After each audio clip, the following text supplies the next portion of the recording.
This will be my video lecture for the film Girl Interrupted, directed by James Mangold in 1999. The film was based loosely on the memoir Girl Interrupted, written by author Susanna Kaysen. It's her story that she kind of went back and revisited her experience as a young person, some decades after the fact, having had a suicide attempt and then being hospitalized for just short of 2 years. So it was her reflection on this experience and her, in a way, investigation of that time in her life, described in a series of vignettes, essentially kind of her knitting together her memories of that time. The film stars Winona Ryder and Angelina Jolie. This was 1999. Winona Ryder was very well known at the time, was seen as kind of a rising star who had hit her stride in films. However, she was struggling somewhat in her personal life. Angelina Jolie was not yet well known, and this was seen widely as a breakout role for her. And she, in fact, won an Academy Award for Best Supporting Actress, for her performance in the film. In prepping for this lecture, I found an article written by a reporter from E! Online named Natalie Finn, who in December of 2019 wrote an article called "Everything You Forgot About Girl Interrupted and Why This Story Remains So Vital." And she describes the film as the story of girls and women finding comfort with each other when their lives have come apart at the seams. We're going to explore that way of thinking of the film. We're also going to be looking very closely at how storytellers, writers, directors, how storytellers choose to present to audiences the struggles, the mental health struggles of girls and women, because they do tend to present girls and women's lives differently than they present the lives of men and boys in film. So we need to look at that hard. We also need to look at this as an example of the subgenre of institution films, where we're looking at the vast majority of the action takes place inside of a psychiatric hospital with an ensemble cast. And this is a very common subgenre of the mental illness film. So we're going to take a look at that. A little bit more background information on the film before we get started. The producer of the film, Douglas Wick, got the rights to Girl Interrupted after the memoir, the book, was in galley prints. So frequently publishing companies will send out pre-publication copies to film houses, and then they distribute them. Wick bought the rights to it. He felt that right away lots of actresses were interested in playing the lead role, as it was described in the memoir. He had contacted Winona Ryder, and she was very, very interested in the project from right away. Ryder had seen the memoir. Her father had actually given her a copy early on, and she wanted to make a movie out of it. So it was kind of a natural fit for them. She says, she quotes, and this is in the Finn article, she says that when I read the book, I was in a way sad that I hadn't read it as a teenager. I really could have used that when I was 16, 17, 18. As I said before, Angelina Jolie was a rising star at the time. She had gotten some accolades for a performance in an HBO film. Ryder really pushed for casting Angelina Jolie. She felt that she could powerfully embody the role as it was being written of Lisa for the film. You may notice that there are some familiar faces in the ensemble cast of people that you recognize who are very well known in film and television now. The film included Brittany Murphy, who unfortunately passed away some years after making the film, Clea Duvall, Elizabeth Moss, who, if you've watched The Handmaid's Tale, you know her performances. Plus senior cast members Whoopi Goldberg as the nurse, Vanessa Redgrave as Dr. Wick, and Jeffrey Tambor as one of the resident psychiatrists. So it's a very talented, although for the ensemble, the women quite young. So as I said, we're going to try and pay close attention to how it is that writers and storytellers choose to present the lives of girls and women. And there's a real particular narrative that tends to happen. And what we'll see in contrast to ensemble films about men in institutions, the key to healing is typically relational. It's through the connections that girls and women make with each other through words, as opposed to through more masculine themes such as partying, having sex. Not that that doesn't happen in this film, it certainly does, but it's not being presented as the pathway to healing. The pathway to healing in this film is a typically more feminine motif through conversation, through writing, through introspection, and in a way through capitulation. So we'll be exploring some of that as we move forward here. Now, a quick word about the title. The title of the memoirs and the film is based on the Vermeer painting. And this is the way Susanna Kaysen, the real-life Susanna Kaysen, described her choice of title. She describes it as interrupted at her music, as my life had been interrupted in the music of being 17, and so on. So the way she described her own hospitalization, the time she spent in a psychiatric facility under treatment after a suicide attempt, she cast it as an interruption, as this momentary madness in her life, and that her treatment wasn't really significant in actually pushing her forward. It was getting out of the situation that put her forward. You'll notice in the film there's a bit of a different take on that pathway.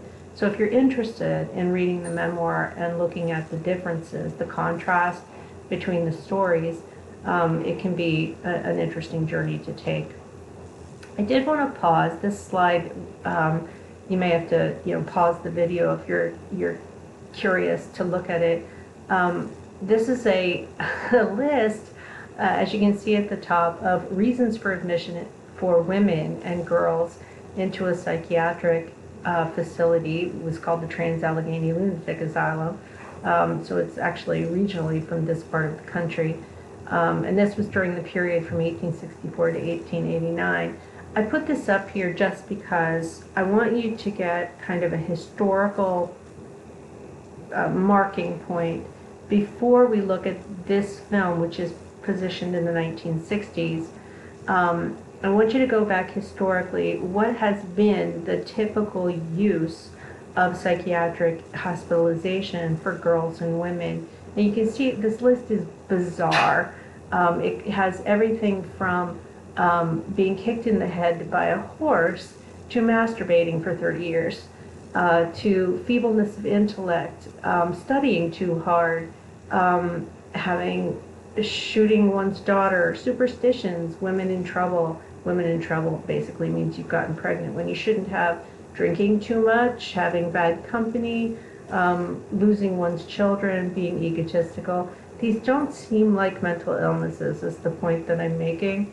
And historically, in U.S. culture, one of the patterns that we see is that for girls and women, they often find themselves in psychiatric care because they've become inconvenient to the people around them. So particularly for young women, if they have fallen in love with the wrong people at the wrong time, gotten pregnant when they shouldn't, if they're acting out by running away or taking drugs, using alcohol, if they just don't want to get married, or they don't want to be parents, or they suffer from depression after having children, or if their partners are beating them, were all very, very common reasons for girls and women to be hospitalized in psychiatric facilities. Now, it's not the purpose of this class to go into a long history, but I wanted to put that out there in context because as we see in the story in Girl Interrupted, you have a cast of characters, some of whom appear to have bona fide diagnosable mental illnesses, but some of the others are victims of abuse. Some are just atypical. They look a little different, or they behave a bit differently, but they seem to be quite functional. In other cases, they appear to have drug and alcohol addictions, which aren't being directly treated, but they're being treated as if they are problems of adjustment. So we're going to re-explore this theme of perhaps girls and women being hospitalized for reasons that are more societal as opposed to reasons that are due to a diagnosable mental illness. So we start with thinking about what the hospital looks like. Institution films often, and some of you noted this in your responses to Joker with the question about the asylum that's presented to you there, that it was dark, that it was gray, the entire film was cast in gray tones except for the people in it. How the hallways were all white and tiled. The images of a strapped in 4-point constraints person to a gurney, and the kind of neglectful viewing of hospital employees such as guards and orderlies. Now, the hospital here is quite a bit actually different. You see a lot of those really dark and scary, problematic kinds of places.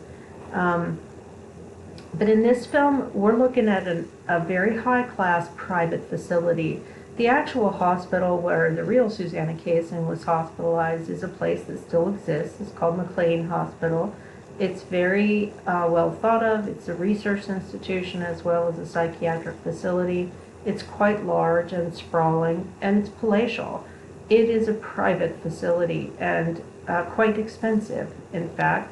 So the time, the location, the type of hospital, of course in the film, McLean would not agree to having their name used in the actual film. They've renamed it for the purposes of the movie.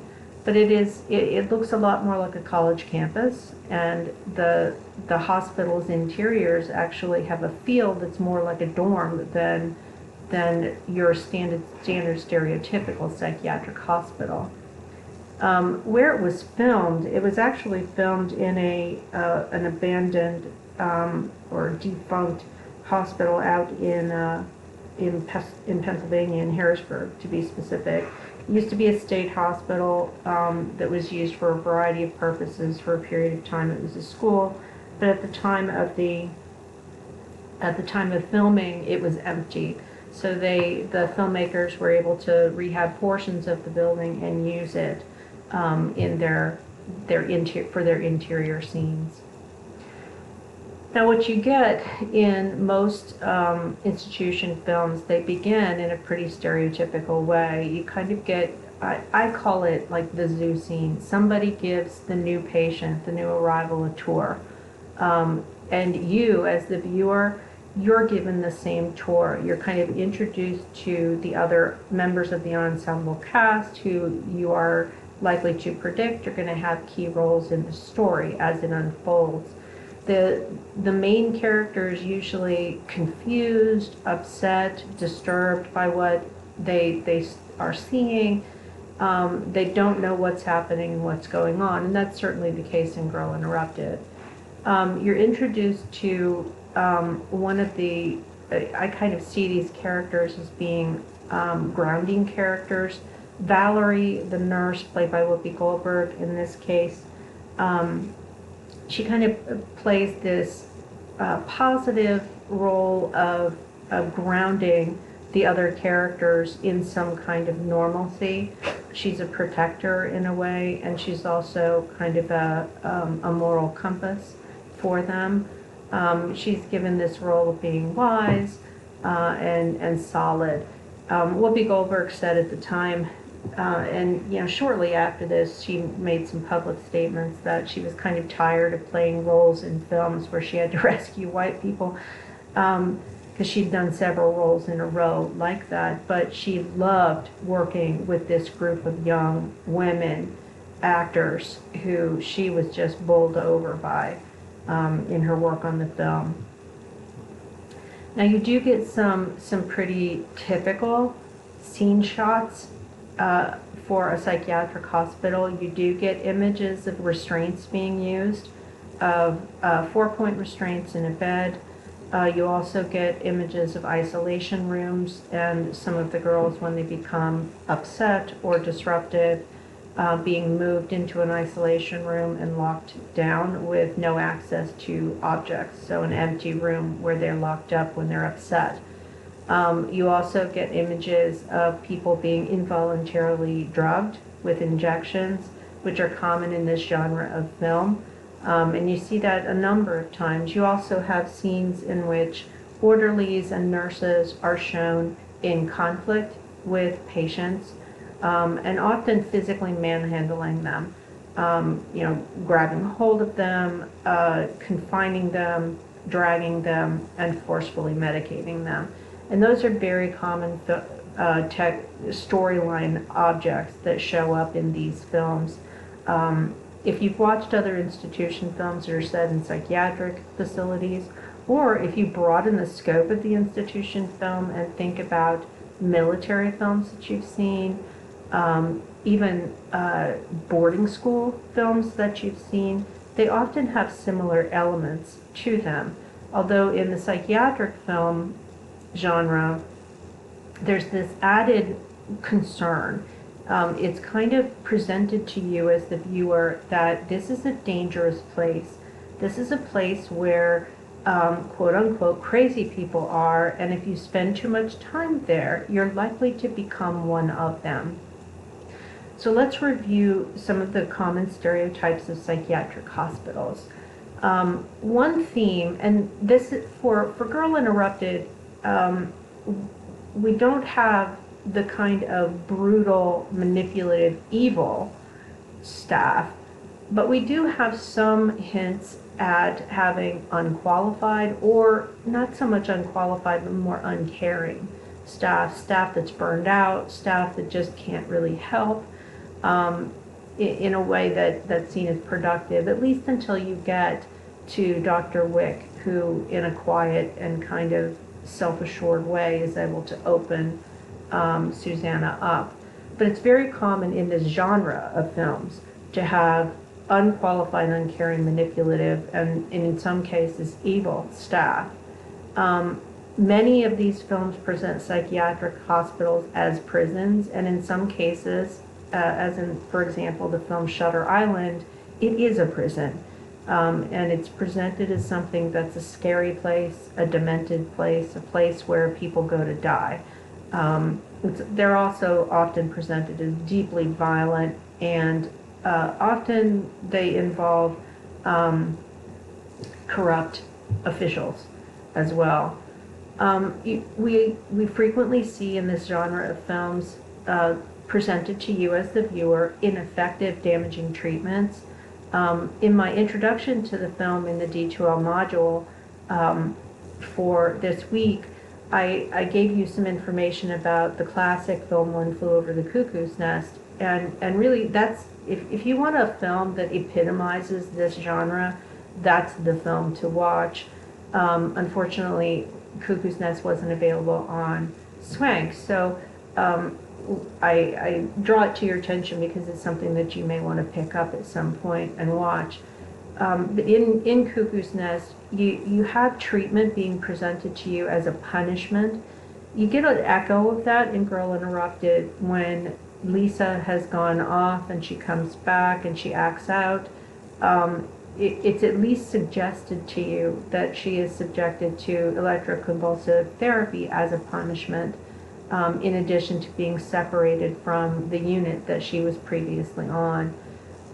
You do often in this genre get pictures or images of group therapy, and the group therapy is not shown as being productive. It's actually shown as a time when conflict between the members of the ward is fomented. Now in Girl Interrupted, you don't get formal group therapy. What you get is these informal times when the girls are just talking to each other, when the women are talking to each other. And in many cases, the purpose of those group moments is to not just push the storyline, but enhance the conflict between the parties, but also these moments of insight. So, and that's particularly when you have ensemble casts of women. So when the girls and women are together, there are conflict things, there are power struggles, there's the whole usual kind of motif of Mean Girls, but at the same time, there's usually a nugget that gets dropped in those group conflict moments when some insight is discovered. In films with male ensemble casts, however, the informal group moments outside of the therapy setting tend to be boys playing boys' games, doing sports, going fishing, having a drunken party, having sex with strangers, whatever. So group therapy, you have to look at it as the formal therapy where there's a therapist who's running a group, but also these informal group moments. It's also really common in institution films to have quote-unquote medication time. You see that in Girl Interrupted, in Cuckoo's Nest, in most institutional films that I've seen. There's a moment where everybody lines up and they get their medication, and they're by name. Often there's a moment when the main character will ask, "What's this for? What do I need this for?" And they're told, "You don't need to know that, just take your medication, and if you won't do it willingly, we can force you." That happens in both Cuckoo's Nest and in Girl Interrupted. As I mentioned before, we often do see presentations of electroconvulsive therapy in these institution films, and or psychosurgery. Psychosurgery doesn't show up obviously in Girl Interrupted, but ECT does. You're not shown it happening, as is the case in Cuckoo's Nest and some other films, but it does show up as a part of the narrative of the plot.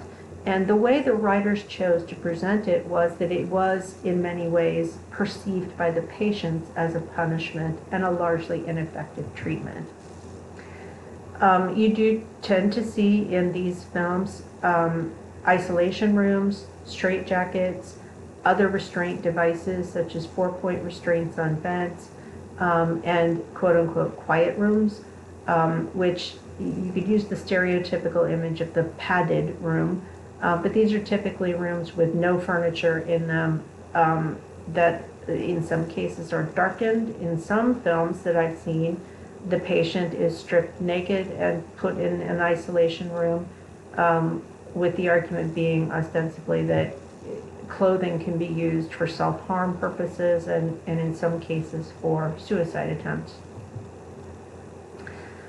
The final stereotype about psychiatric hospitals in these films is that there's a tendency to push a theme, and this is the case with Girl Interrupted, as it's communicated to you by the nurse Valerie.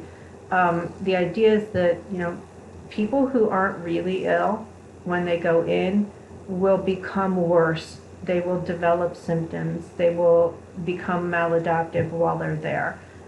In many films, there's a theme. This is the case with One Flew Over the Cuckoo's Nest, that once you go in, you never come out. In the case of Cuckoo's Nest, the main character, played by Jack Nicholson, ends up having had a lobotomy. He's no longer awake and aware, and then he's murdered, essentially, by another one of the ensemble cast to put him, quote, out of his misery. Now let's take a closer look at how Susanna is presented to you. And again, the film is based on loosely on a memoir. The memoir was a series of snapshots, in a way, these discrete kind of memories that the real Susanna Casing was kind of threading together based on records that she was able to extract from McLean Hospital. Actually, she had to sue them in order to get the records, so that she could do some research prior to writing the memoir. So the memoir does not have like a beginning, a middle, and end. The film needed a beginning, a middle, and an end. It needed an arc. So the writers had to do some obvious manipulation of the story. They did some combining of characters. They added some elements to Susanna's experiences so that the story would have a coherent beginning, middle, and end. So you're given a situation here where you have Susanna and her mother, Annette is played by Joanna Kearns, and it's communicated to you that Susanna is a fish out of water in her own family, in her own life. This is, kind of upper crust culture. They're educated people. There are expectations that the children in these families go to Ivy League schools, and that they marry well, basically, since they're girls that they're talking about. So she feels confined, constrained, like she can't live up to her mother's expectations. She's also presented as being kind of frayed at the ends. Her affect is depressed, she's anxious, and doesn't feel that she fits into the society in which she's been born. She is also presented to you as having had some kind of sexual relationship with an older man who is suggested to you to be a professor and one of her professors in her private school. So Professor Gilchrist is played by Bruce Altman as kind of the creepy old guy who wants to see her, wants to have sex with her, and so on. And she's saying no, but he wants more. And then there's the added element of one of her high school classmates, played by Jared Leto, Toby, who likes her, wants to have a relationship with her. And there's the added component of, she's not in a mental place where she can have a meaningful relationship at this point, and he's being drafted. So there's all kinds of stuff going on in her life that is beyond her control, but she's also just really struggling and afraid in the middle of all these pressures. So what happens to Susanna? The pressure is presented to you as pushing her to a breaking point, after which she consumes a whole lot of vodka and a whole lot of aspirin, which is not a particularly efficient way to take one's life, thankfully, although it is dangerous to do so. So she has a suicide attempt. Her family, largely her father, makes a decision that she needs to be in a hospital. And we'll talk more about that in a little bit. But I mentioned earlier, in institution films, we often have this quote-unquote zoo scene where the main character is taken on a little tour and introduced to the other people with whom they are going to be living and experiencing institutional care. So you get scenes like this, and what I've noticed in institution scenes or in institution films is that there seem to be some obligatory components, like exercise time, and it's like not particularly effective exercise, and like stretching and being like a tree or whatever. And in this film, you get a wide range of clothing styles, but it has a fairly thrift store appearance to it, with the exception of the main character. So when Winona Ryder's character is still apparently wearing her own clothes, Some of the other individuals in the ensemble cast appear to be wearing clothes that they've chosen. For others, though, they seem to be wearing clothes that are either too young for them or that appear to have come from a thrift store. And in institution films, there's usually this pattern. People who are more severely affected tend to be dressed more bizarrely, or they are in hospital pajamas. People who are more functional wear more time-appropriate and age-appropriate clothing. So it's a communication device. In some films like Cuckoo's Nest, you see a steady move in the main character away from street clothes and into hospital pajamas. And so as the main character declines, his clothing becomes more institutional. That doesn't necessarily happen in this film, but it does happen in a lot of institution films. So you get a look at this ensemble cast pretty early on. You get an image of Georgina, who is right here, who is a really interesting character. She's played by Clea Duvall. In some cases, you get this really odd mix of masculine and feminine in her, where she's wearing a smock, but smoking a cigarette in a very masculine kind of way. And that mixture happens in that character frequently. So when she's challenged, she gets this swagger about her, and she shouts and she yells and gets in people's faces. In other cases, when she's frightened, she can be quite meek and quite feminine in her behavior. And I want you to kind of store that away in your memory. Who Georgine is sitting with is presented to you as a character that you can infer perhaps has a developmental disorder, or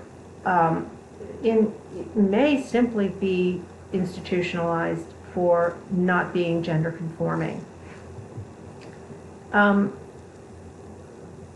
Janet, played by Angela Bettis, is presented to you as a young woman who has anorexia. On any, in an ensemble cast where you're dealing with a group of women who are in a psychiatric facility, writers tend to include images of someone with an eating disorder as part of the story. Now, in Susanna Kayson's memoir, there was actually a person that she describes who was like this, who was very, very thin. The character Polly, played by Elizabeth Moss, who I mentioned earlier, if you've watched Handmaid's Tale, Elizabeth Moss plays that character. Polly is presented to you. You don't really know her full backstory, but it's suggested to you that she either intentionally or accidentally caught herself on fire. There's always the possibility that that is not the actual story, because the narrator who told you that story is unreliable and, by her own account, tells lies. Probably the character that gets students the most interested in asking questions is Daisy, presented played by Brittany Murphy. And in her character, you have someone who seems to be stuck in the image of a 1950s housewife. And for this character, so you've got some gender nonconforming characters. You have some characters on the ward who appear to have intellectual disabilities, perhaps autism, a variety of other concerns, and some of those are older characters. You have someone who is obviously traumatized by a physical injury, in this case a very horrific burn injury. You have someone with an eating disorder, and then in Daisy you have someone who, it's communicated to you pretty clearly from early on, has suffered sexual abuse at the hands of her father and continues to be victimized by him under the eyes of the staff. Now, let me clarify something for you. This was a film based in the 1960s, and the 1960s reality Sexual abuse was not something that Americans were conversant on. It was something that was treated as shameful, something you didn't discuss, and 9 times out of 10, it was the victim who was pathologized. So Daisy is in the hospital largely because her problems, psychiatric and otherwise, have been caused by sexual trauma, and the fact that her father is being basically supported in his continued access to her privately in a private room in a private hospital. She's presented to you as having bizarre eating habits, although not specifically an eating disorder. She has an odd infatuation with food that her father has prepared for her and delivered to her as a gift, and covets even the leftover carcasses of that food. She's also presented to you as exhibiting self-harm, cutting on her arms, all of which are ways for the authors to communicate to you that this is a person who is likely a victim of sexual abuse. And then having her father visit, it's very rare to have family visit in an institution film. Most of the time, the patients are depicted to you as being ignored by their families, marginalized by their families, being a problem for their families. For Daisy, her father comes. He comes into the ward. And not only does he come into the ward, he goes into her private room and closes the door. That communicates to you as the viewer that he has special access in this private hospital environment and that something inappropriate is likely going on in that room. And you find out later that that's in fact the case. The staff know. Now, in the 1960s, as I said, it was most common to pathologize the victims of sexual violence. And in psychoanalytic theory, Freud made the argument that women and girls who claimed that they had been subject to sexual abuse by parents or other family members, that it was a bizarre, twisted kind of wish fulfillment that was a part of that person's flawed development. So it was not unheard of during that time period to have girls and women institutionalized after it had been discovered that they were being molested, but it was made their problem, and the efforts made were to help them adjust to the life that they had. It was not typical for fathers, for stepfathers, for brothers, uncles, grandparents to be arrested and the child made safe. Instead, it was often the child that was pathologized. And that's kind of being communicated to you as the audience in the character of Daisy. She's also used in the film as kind of a pivotal character for creating the tension between Susanna and Lisa that eventually is converted into Susanna making some different choices in her life. Now next, I asked you in your reflections to describe the therapist. In institution films, as I've already mentioned, there's a tendency to present therapists as either completely ineffectual and benign, or to present them as malevolent, as is in the case in One Flew Over the Cuckoo's Nest with the infamous Nurse Ratched. In this case, we start out with a family friend. You're not really told exactly what kind of healthcare professional he is. He only describes himself as a family friend, and this is I don't even think in the film you're given his name, but in the credits he's called Dr. Crumble, which, from the writer's standpoint, he crumbles her. He puts her in a position where she needs to be subjected to this hospital care to protect the family. So mom and dad have called in this family friend who can make a referral to have her hospitalized at McLean. And he asks her some pointed questions about her drug use, about why she did what she did, and she gives a lot of kind of flippant adolescent responses. She clearly doesn't understand what's happening between her parents and Dr. Crumble. She certainly doesn't understand her rights and with respect to being institutionalized. And one of the staff psychiatrists that she works with, Dr. Potts, is played by Jeffrey Tambor, who has the most amazing, deep, resonant voice. He's presented to you as one of these benign but ineffectual, kind of burned out, caring but really burned out therapists who is kind of in a holding pattern. He watches, he communicates, but he's not really doing much good in his work. And then you're given one of the examples of a more positive psychiatrist or psychologist in film. Dr. Wick is played by Vanessa Redgrave. I don't know why casting directors think that American audiences just really desperately need to have a psychiatrist with an accent, but it happens a lot in film where you either get someone with, say, Austrian or German type accent as a psychiatrist, or as in this case, with a very proper, posh English accent. And that's the case with Vanessa Redgrave.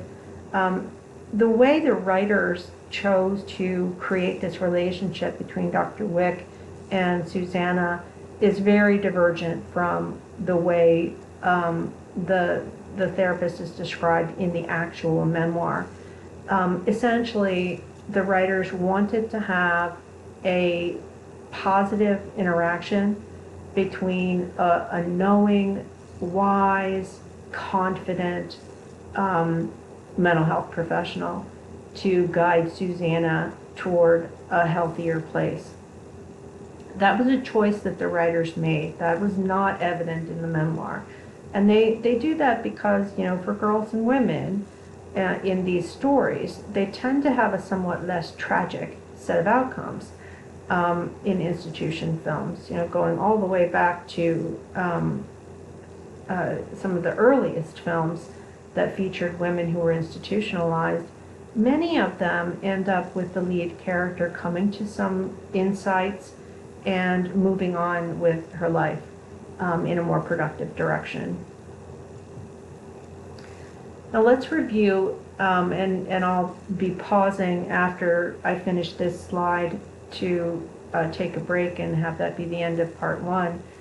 I want to review, just for this whole genre of films about people with mental illness, what are the typical or stereotypical presentations of psychologists and psychiatrists on film? Well, one really common, and I've seen this on both film and television, is, and I pulled these from an article. I need to post it on D2L for you. I'll try to remember to do that. One set of researchers, they went about reviewing films that were available at the time that they wrote the piece, and they found one descriptor was Dr. Dippy, or Dr. Burned Out is a subcategory there. You have sometimes psychologists and psychiatrists are presented to you as being just as or more troubled in terms of their psychological functioning than the people they're attempting to help. So in some films, like the comedy High Anxiety with Mel Brooks, or with television shows, and Frasier's kind of making a comeback in the streaming world with people kind of binge watching the old series. The psychiatrist Frasier Crane is presented as being not just sort of self-involved and egomaniacal, but also being really, really neurotic. So that's the Dr. Dippy subtype. Within this group, you also have people who are just simply burned out. And can't cope with their job anymore. And the reason that they're burned out that's given to you kind of as the viewer is that their training doesn't provide them with any ability to actually help people.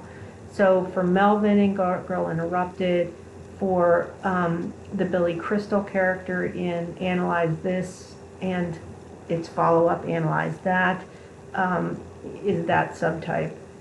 Many, many films have a psychiatrist or psychologist who is evil, and in some cases homicidal.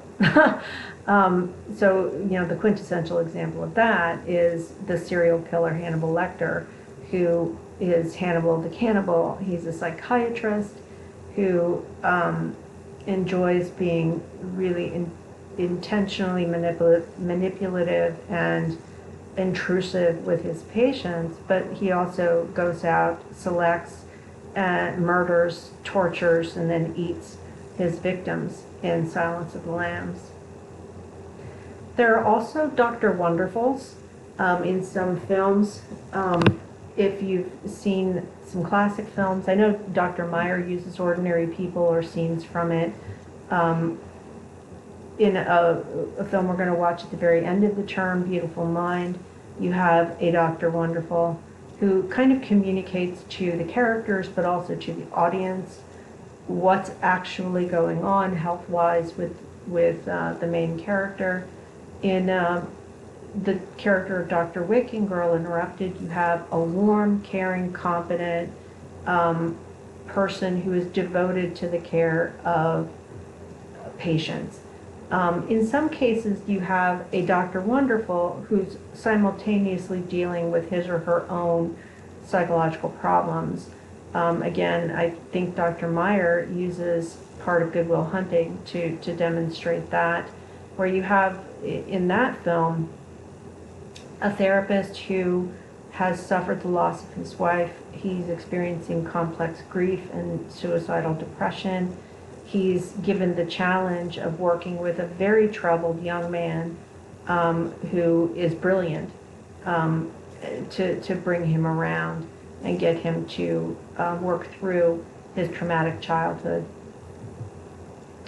In some cases, you have Dr. Rigid, who occasionally will cross the line into Dr. Rigid and Dr. Evil.